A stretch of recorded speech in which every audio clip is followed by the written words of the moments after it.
اور 1300 اسرائیل بھی مارے گئے ہیں۔ اس میں یہ ہے کہ بمباری اس قدر زیادہ انہوں نے غزہ میں کی ہے، انہوں نے بولا ہے کہ آپ غزہ کا جو علاقہ ہے اس کو چھوڑیں اور دوسری طرف نکل جائیں، نہیں تو ہم آپ کو صفائی ہستی سے مٹا دیں گے۔ کیونکہ ادھر آپ دیکھیں کہ جرمن اور فرانس اور اب پاکستان میں بھی آپ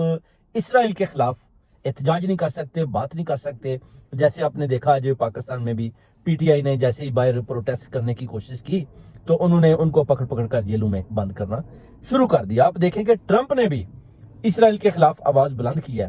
کہ یہ جو کچھ بھی ہوا ہے، یہ نتن یاہو نے یہ غلط قدم اٹھایا ہے اور یہ پورے ورلڈ میں اس نے جو بونچال کھڑا کر دیا ہے، یہ اس نے بولا کہ قابل مذمت ہے، اس طرح نہیں ہونا چاہیے۔ اب